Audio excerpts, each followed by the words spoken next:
Hey guys, welcome back to Cooking with Chef Shelby. Today we're going to be making a Southwest chili casserole. Pretty simple, again, things from our pantry. So we're going to be starting off with a jar of chili. Canned chili here, it's about $3 at the store. Super cheap. Pasta, pretty much any pasta that you have, minus spaghetti. Spaghetti won't work very well for this dish. Some cheese. I have some white cheddar, it's my favorite. You can use orange, whatever you have, really.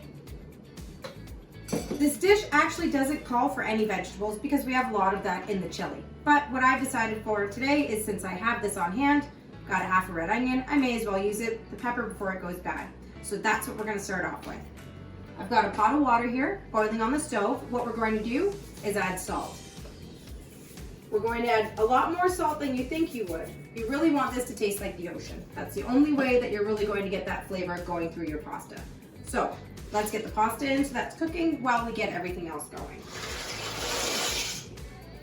We're going to cook this pasta all the way through so that it's nice and cooked, so that way when it gets into the oven, that will be finished.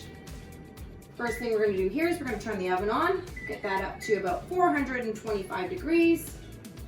Okay, so I've got my oven here set up to 425 degrees. That's preheating while my pasta is cooking.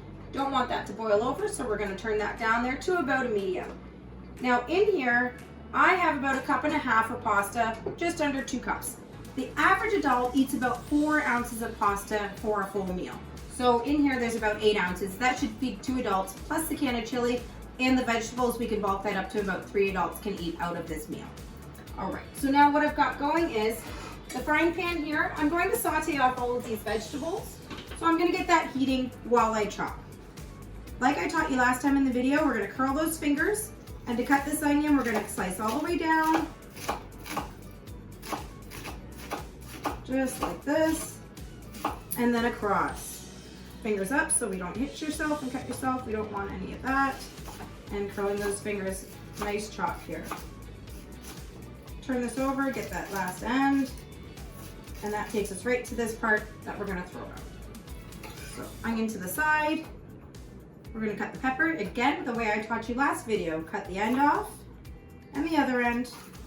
Now we're going to open this up here, and slowly with our knife, we're going to peel back. This is going to cut the membrane out. Keep your fingers out of the way. And again, this is waste. So we're going to take this pepper and we're going to cut across it all the way through, keeping those fingers far away and curled.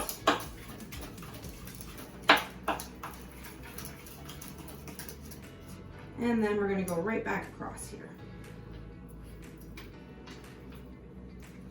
Line all these up, bunch them up into a nice little bunch here so we can get a good hold on them, and cut away. Again, a good sharp knife is really handy in a lot of these recipes to get through that flesh.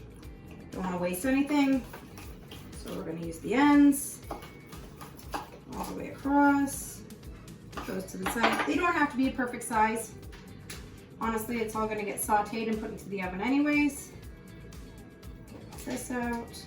Now, I don't know if you've noticed here, but I do have some fresh herbs. I love to garden, so I've pulled some cilantro and some chives.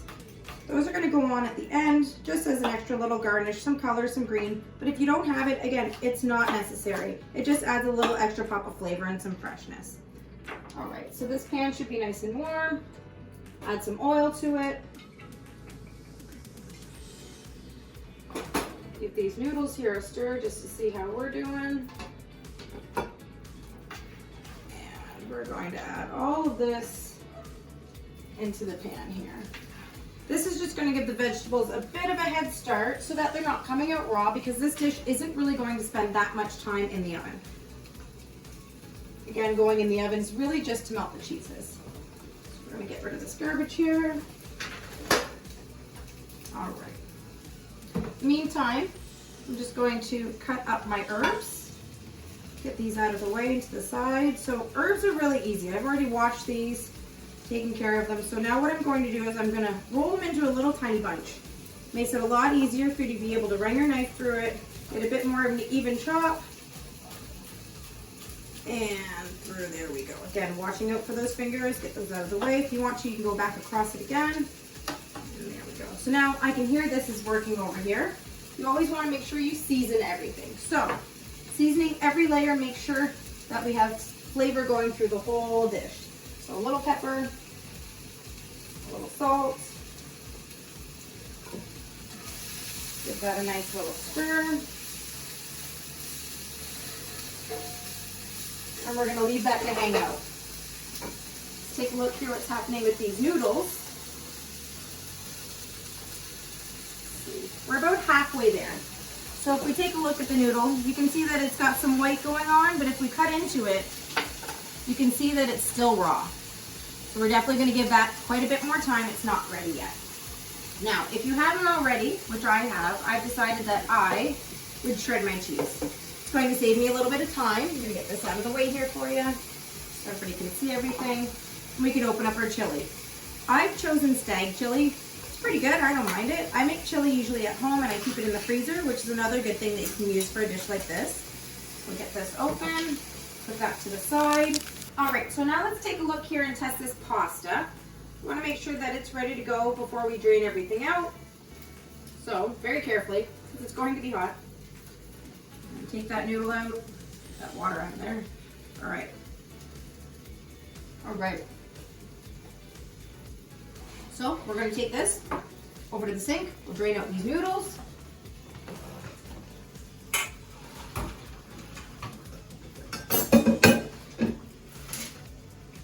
Drain here, and then back into the pot. Less dishes. Now, let's turn off these vegetables. I use cast. The handles get very hot, so I always make sure that I use my towel. And I'm literally going to just add this in here. Now that those vegetables are all nice and soft and browned. All right. And then we're going to take this chili. We're going to add this in here. The nice thing is this pan's already hot, so this is going to heat everything through for us. So now, we're going to mix all of this stuff in here.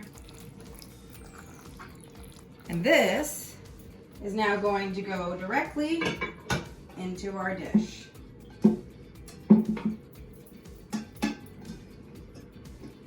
Now, if you like it spicy, go ahead and add some chili flakes. Feel free to add more paprika, anything you want, really to spice it up. There's a lot of different ways that you can work with that. But this is the simplest, easiest way to work with this dish with the things that we have on hand. So now what we're going to do, since this is all hot, we're going to take all the cheese. And we're going to cover all of these noodles. We're going to take this, we're going to stick this in the oven. This is going to bake and melt all that cheese, put everything together for a little bit. Probably about 10-15 minutes by the time it's done. And then we'll take a look and see what it looks like from there. Timer's gone off, it's ready to go. So let's pull this out of the oven and see what we've got. Oh yeah. That's exactly what we're going for. All that melted cheese, you can see the peppers, there's some onions. I'm gonna take all these fresh herbs. I'm just gonna give a lovely little sprinkle on top here for a little garnish. Awesome. Okay. Let's see what we got here. Oh, it's gooey, it's cheesy. You can see all that chili. Just like that. Edge there. There we go, guys. Now I'm going to put a little sour cream and probably just a little bit of extra herbs on top. But there you go. Southwest chili casserole. Super easy. Pasta, noodles, a little bit of cheese, whatever veg you have on hand. I hope you enjoy. Stay safe, guys, and we'll see you next time.